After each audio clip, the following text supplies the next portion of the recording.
getting into trouble. Because even if your client is innocent and only tells the truth and doesn't say anything that is false. Now, already, mind you, we're pretty well nigh into fantasy land. The odds of anybody being able to pull this off are really quite slim, no matter how innocent they may be. But just the same, let's pretend. Let's assume he gives the police nothing but the truth, and he is totally innocent. He will always give the police some information that can be used to help convict him. Always. For example, suppose you tell this to the police. Here's what your client tells to the police in his denial of guilt. I don't know what you were talking about. I didn't kill Jones. I don't know who did. I wasn't anywhere near that place. I don't have a gun. I've never owned a gun in my life. I don't even know how to use a gun. Yeah, sure, I never liked the guy, but who did? I wouldn't kill him. I've never hurt anybody in my life, and I would never do such a thing. Let's suppose every word of that is true. 100% of it is true. What will the jury hear at trial?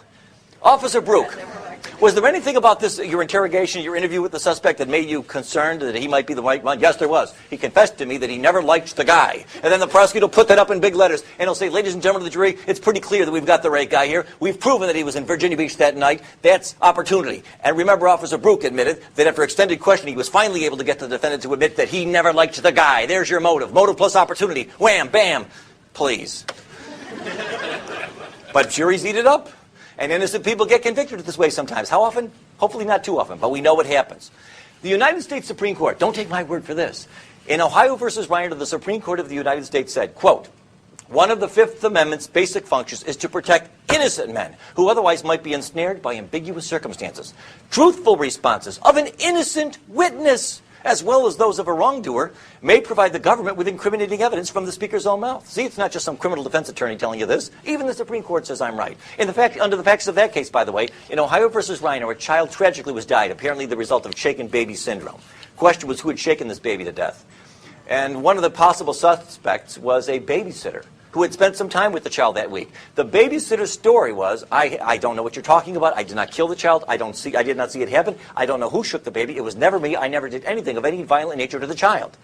The Ohio State Court said, well, you've got no Fifth Amendment privilege. You, by your own admission, told the investigators that you've done nothing wrong, that you were not involved, so obviously your answers can't incriminate you. The United States Supreme Court reversed and said, well, that's not true.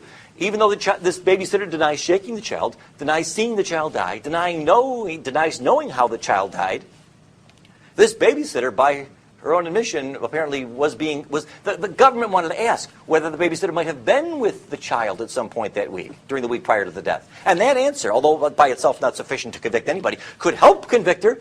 That means she's got a Fifth Amendment right to refuse to answer to the question the court held, because it could be used to help convict.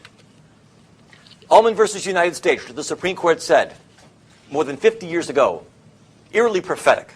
They said too many Americans, even those who should be better advised, view this privilege as a shelter for wrongdoers. They too readily assume that those who invoke it are either guilty of crime or commit perjury in claiming the privilege. That's not true, and it never has been. But it gets worse. Can it get worse? It can. Number 5.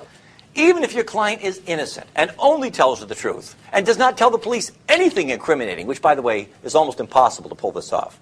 I mean, imagine talking to the police for 2, 3, 4 hours, and somebody like him can't somehow manage to extract from you something that can be used to help convict you.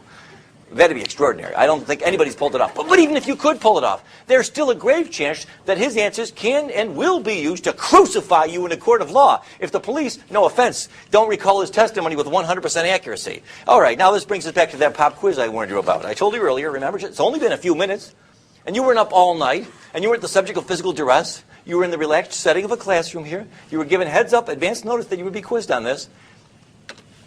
Question. We'll start with a couple of easy ones. Remember that article I read to you about that? How many people did the police find shot to death last night at that Ocean View apartment that I told you about? A, 1, B, 2, C, 3, D, 4. Who says A? B. C. Get this. Get that with a camera. Move that camera around. Look how many hands we've got there for C. Okay, D. You're all wrong. Everybody who raised their hand, you are the kind of people who should never talk to the police under any circumstances for as long as you live. Why is C not the right answer, by the way? If you know, raise your hand. Yes? Because you didn't state the cause of death. Excellent. I didn't say anybody was shot. I didn't say gun, bullet, shooting, firearms. Didn't use any of those words. But I don't blame you if you thought that I did. This is the way the human mind works. We hear things. We fill in details. I said gangland-style slaying. That may or may not imply something, but it doesn't mean that anybody was shot. And that's the problem. You see, Even if your client is innocent and only tells the truth and doesn't tell them anything incriminating, and his statement is videotaped, his answers can be used to crucify him. You might say, wait, how can that happen? I insisted, in my insistence, I called the police and I said, look, if you want to talk to my client, you can talk to him, but only if you videotape the whole thing. I don't want there to be any debate between the two of you over what happened. Okay, we'll videotape the whole thing. If the police don't recall their questions with 100% accuracy, he'll be convicted on that statement alone. For example, suppose a man goes to the police, they say, we're investigating a possible murder, a shooting. And the guy says, quote, I don't know who killed Jones, Officer Bruch, with all due respect. It wasn't me. I've never touched or fired a gun in my life. How can that help incriminate this man? How could that possibly be used against this man to help convict him? You would think it's inconceivable. But it's as easy as pie. All the officer has to do is read this statement to the jury, and then the prosecutor says, Officer Bruch, was there anything about that statement that confused you or surprised you? Yes, there was, he says, in a moment of sinister, high drama in the courtroom. And what was that? And then Officer Bruch turns to the jurors and he says, I never said anything about a shooting. I said we were investigating a murder. He was the one who brought up a gun. Then you turn to your client says, that's not true, that's not true. I remember he was the one, or one of the cops, I was with them for 3 hours, one of them in the car said something about, they said they had a witness that I was the shooter. Okay, I'll put you on the stand. And then your client testifies, no, they did tell me shooting. They mentioned it before I said anything about a gun. They brought it up first. And then the police said, that's not true. And now what, it's your word against theirs? For what? You're gambling with your client's life. And police officers can very easily make a mistake like that, just as so many of you did just a few minutes ago, about whether you recalled having heard me say something about somebody actually being shot. Police make mistakes, innocently, inadvertently, unintentionally. Any statement, no matter how exculpatory it may seem on its face, can be used to crucify you all by itself if the police are either willing to lie, not likely, or if they just have an innocent misrecollection of the details as to what they did and did not tell you before you told them what you said. All of these, by the way, all of these problems disappear if you take Justice Jackson's advice and say, thank you very much, officer, but no thanks. How about this one? Here we go. Now, here's the most surprising of all. I've saved the most surprising one for last. Let's suppose you've got the following scenario. Your client's thinking about talking to the police. He acts like, he says, I've got nothing to hide. They think that I killed somebody in Virginia Beach last night. Well, this is what your client tells you in confidence. I don't know who robbed that store. It wasn't me. In fact, I've got a pretty good alibi. I wasn't even in Virginia Beach that night, last night. I was 4 hours away visiting my mother in the Outer Banks. Unfortunately, no, I did not pay for gas with a credit card. I used cash, and so I've got no witnesses that can prove I was there except my word, and of course, Mama, for what that's worth, which is nothing. So your client says, so the police want to talk to me, and I want to seem cooperative, so what I'll do is I'll tell them that I was in the Outer Banks last night. Now, there's nothing on its face incriminating about any of that. Let's assume, by the way, that you believe with all your doubt. You've given your client a polygraph exam. You've known him for years. You've been going to the same Bible study for 30 years. You know beyond a shadow of a doubt that he's telling you the truth. And he's not admitting anything. He's not admitting motive. He's not admitting opportunity. He's not admitting that he was there. How on earth could this come back to haunt us? How on earth could this come back to be used against us? Be honest. Raise your hand if you really think the answer to that question is, I can't see how it could possibly be used against me. You're afraid I'll call on you, right? I won't call on you. Well, you're wrong. You're dead wrong. You're always wrong. Everything you say, every time you talk to the police, you will regret it. You see, the problem is, here it is. This is the last point. I think it's almost, even if your client is innocent and only tells the truth and doesn't tell the police anything incriminating, and the entire interview, questions and answers are videotaped, even his truthful answers can be helped to use crucify even an innocent man. If the police, through no fault of theirs, end up in the possession of any evidence, even mistaken and unreliable evidence, that anything your client told them was false, even if in fact it was true. Again, going back to this example from a moment ago. Let's suppose I go ahead and I meet with the police. I think I got nothing to hide. I tell them I was in the Outer Banks last night, officer. How can that be used to convict me? By itself, it cannot. It cannot help at all by itself.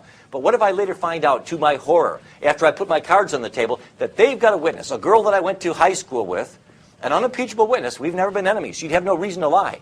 She swears she thinks she saw me in Virginia Beach last night, a couple of blocks away from that store, about an hour before it was robbed. Now, her testimony by itself isn't going to help the prosecutor. Hell, if she's all they've got, I'll get this case thrown out before trial. But if, like an idiot, I talked to the police and I told them the truth, I told them I was in the Outer Banks, and now, lo and behold, tragically, it turns out they've got a witness, a false, mistaken, confused, but sincere and credible witness who could testify that I was here in Virginia Beach. Now they're likely to get a conviction. Because what they'll do, I've just turned this cop and this woman into the government star witnesses. They'll put Officer Brucha on to testify about how my client lied to him about being in the Outer Banks, and then they'll put on this girl who otherwise would have not even helped with their case at all, who will testify, no, that's not true, that was a lie. I saw Mr. Duane's client here in Virginia an hour before the robbery, not so far from the store.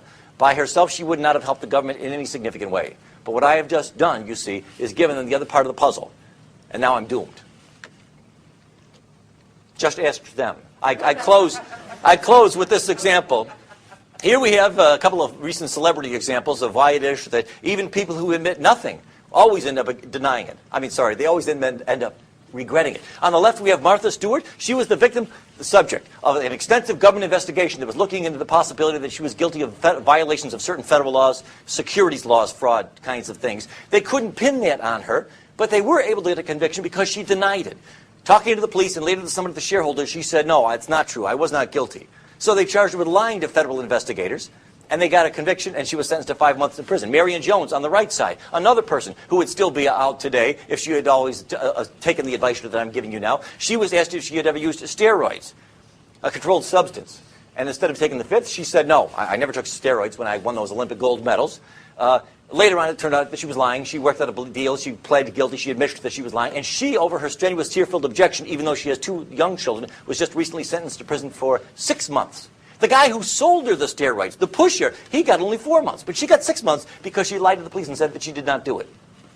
You see the problem. Michael Vick, who recently pled guilty, as you know, to these charges with respect to the operation of this dog combat sort of operation at his home. At sentencing, like many other criminal defendants, even though he eventually pled guilty, at sentencing, one of the reasons his sentence was a little harder than it might have otherwise been, the judge said, was because when he initially met with the police, he lied to them and said, I didn't do anything. I didn't do it. I don't know what you're talking about.